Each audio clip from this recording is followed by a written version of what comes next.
Salama daoly andondrero resantsika niresaky ny tsy fandrimpahalemana izay hita manerana nosy tatoato zay. Etsy-ndany ny fakanankieriny izay tsy mitsahatra misy foana tatoato zay na dia efa miezaka manao aintso zavatra aza ireo mpitandro ny filaminana dia mbola misy foana izay trangana fakanankieriny zay amin'ireny faritra mena amin'izay resaka fakanankieriny zay toy ny Anjorobe sy ny manodidina iny. Ny etsy-ndaniny kosa dia nahitana tsy fandrimpahalemana ihany koa ny tany Taolagnaro izay lehilahy misa 3 naka arisaika varotra ny ankizy 3 mianadahy kely tany Taolagnaro tany ka voasambotra ny mpitandro ny filaminana. Eo ihany koa ny fisiny mpanera-tany izay nandeha nanafika ny client-n'izy ireo izay nividy any tany izay nasiran'izy ireo zay. Ka ny mahakasika an'izay no fakafakaina amintsika ato anatin'ity video ity ka manasantsika rehetra anaraka an'ity video ity hatramin'ny farany. Aza dino ny milaiky ny video antsika ary tsara voatrano ny miabone amin'ny chaîne antsika mba ahafahanareo manaraka tsy tapaka ny video zay lefa ny am'sisy tong WATAWATA GASY toy izao ny fanaovana azy. Tsy ampendrela mo isika fa avy hatrany tonga de vavany ndao ary. Tatoato zay dia nahitana trangana tsy fandrimpahalemana avokoa manerana ny nosy. Na ny tapany atsimo zany na ny tapany avaratra dia misy an'izay trangana tsy fandrimpahalemana izay ihany koa. Fa mihamitakevitra ireo zay mpanao ny asa ratsiny amin'izao fotoana izao. Raha toa ka nangalatra ny omby sy nandroba fananan'olona izy ireo tany Ampiandrohana dia amin'izao ndray dia efa miditra amin'ny halatr'olona velona ireo zay tsy matahotody amin'izay asa ratsin'izy ireo zay.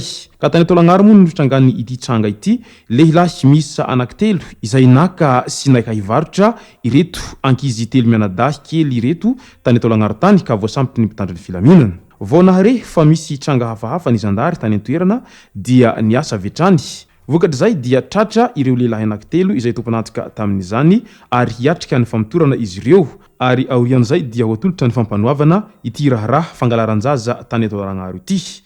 Raha vantany voatarakely angamba ny mpitandro ny filaminana nanao an'izay fisamborana an'ireto olony ratsy reto asa angambany fa mety efa lafon'izy ireo ireto zaza ireto voataitra ny manodidina. Fa soa ihany fa ny mpitandro ny filaminana dia mandray andraikitra tsara ary tsy mba tara rehefa amin'izay fandraisana andraikitra izay ka tratehaka ireo zay mpanao ratsy amin'izay halatr'olona velona izay tany Taolagnaro tany. Fa na dia eo aza ny fatratrarana anireto izay tena tomponantoka amin'ny fakana anireto zaza ireto izay naika ho midy reto fa tokony fongorona hatramin'ny fakana ihany koa izany hoe tokony jerena ihany koa zany izay olona mpividy anireo zaza halatra ireo ary tokony ho atao fanadihadiana sy famotorana tahaka anireo olon-dratsy ireo ihany koa satria matoa misy ny mpangalatra ary miezaka handafo izay dia misy zany ny mpividy ao ambadika an'izay ka tokony samby fongorona avokoa ireo rehetra ireo mba tsy hisiny izay fangalaran-jaza izay miverimberina intsony. Ka ho anareo ray aman-dreny amin'izao fotoana izao dia melimelo hatrany ary araho maso antsakany sy andavany ny zaza fa ny mpanao ratsy efa tsy kely lalana ary efa miditra amin'izay sehatry ny fangalaran-jaza zay izy ireo amin'izao fotoana izao ka dia aleo arahana maso tsara ny zaza sao dia ho very zanak'eo ny afarany. Eo amin'ny resaky ny asa fanafihana indray dia mpanera-tany ny andro Jiolahy izay niara voasambotra taoriny nandroban'izy ireo ny tompony tany.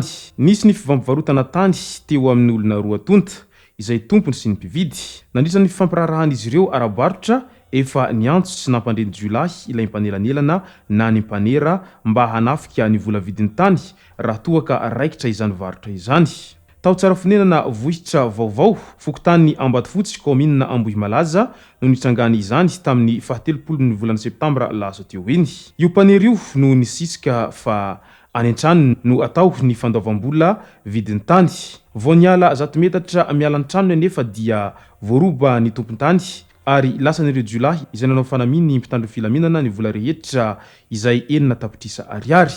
Vokatr' zay dia voasambotra ny nahavanondoza taoriny fanadihadiana sy ny fanarahandia nataony fokon'olona sy ny zandary rehefa nisy nahatsikaritra izy ireo. Tafaverina amin'ny tompony avokoa ny vola rehetra izay voaroba. Ankoatra ireo 4 lasy rehetra ariary izay natsipin'ireo olon-dratsy nandritra ny fanenjehana azy mba hampijanona ireo mpanenjika. Ka noho izany ho anareo izay mipivarotra tany ka miara-miasa amin'ireny mpanerana tany ireny dia melimelo hatrany fa efa tsy kely lalina ny ratsy ary mety ireny mpaneranareo ireny ihany no hanendaka anareo rehefa aveo na koa hanakarama Jiolahy tahaka ny nataony ireto mpaneran-tany tany amin'ity faritra ity ka nahatonga an'izao tompo tany voaroba izao taoriny naharaikitra an'izay varotra tany izay.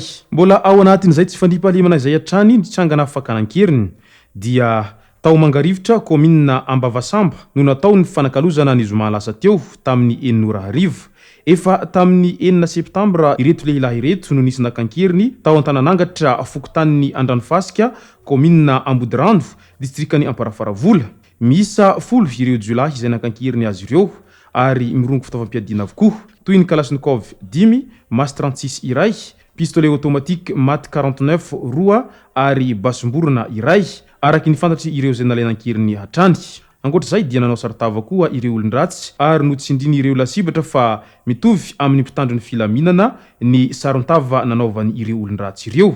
Ahina araky izany fa mety hisy fisiany fandraisana anjara ny mpitandry ny filaminana tamin'ny fakanankeriny ity ka andrasana araky izany ny toy ny fanadihadiana izay mahakasika an'ity raharaha izay fakanankeriny tany Amparafaravola ity. Na dia teo aza izay fakanankeriny izay dia navotsitry ny mpakankeriny tao amin'ny distrikany Anjorobe ireto lehilahy izay misa 2 ireto ary nandoa vola 430 tapitrisa ariary mo izy ireo vao navotsitra anireo olon-dratsy taoriana izay fakan'izy ireo ankeriny izay.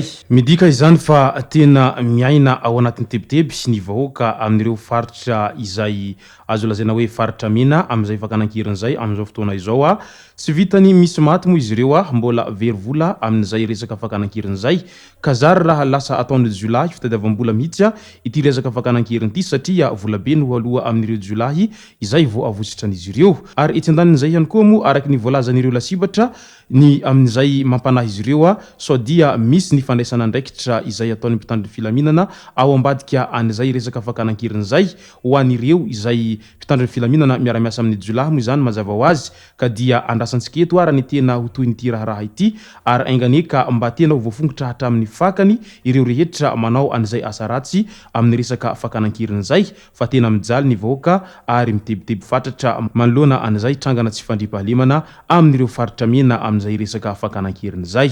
Eo amin'ny resaky ny fandaminana ny tanàna indray dia tsy vitany didiny teny Besandry sy ny fanaovana fanenjika sy ankiafina eo amin'ny polisy ny mpivarotra ny fandaminana ny tanàna. Ny lafiny ara-toekarenina no mila tsaboina raha te handamina ny sosialy. Tsy manana antonasa mazava sy azo antoka ny olona dia mivarotra maika amin'ny vola isan'andro. Raha misy tetikasa manome asa mety amin'ny fotoana voafetra sy mety maharitra dia efa hanova zavatra izany. Mazava ho azy ilaina ny fanofanana ireo izay hanao izany. Mifandray ary mifampiditra ny lafiny ara-toekarenina sy ara-sosialy ary ny mpitantana mahay dia mahay mandamina an'ireo rehetra ireo. Io ny fanehoan-kevitra ny olom-pirenena raha vantany vao mahita ny hamarony ireo izay mipivarotra amoron-dalana izay tsy nitsahatra ny tompo tato ato zay na dia efa miezaka manenjika azy ireo aza ny mpitandro ny filaminana sy ny avy ao anivon'ny komina ao Antananarivo renivohitra ao. Izay sy zay ny masaka azona roso tao anatin'ity video ity tompo kilasy tompo vavy misaotra antsika rehetra nanaraka an'ity video ity hatramin'ny farany.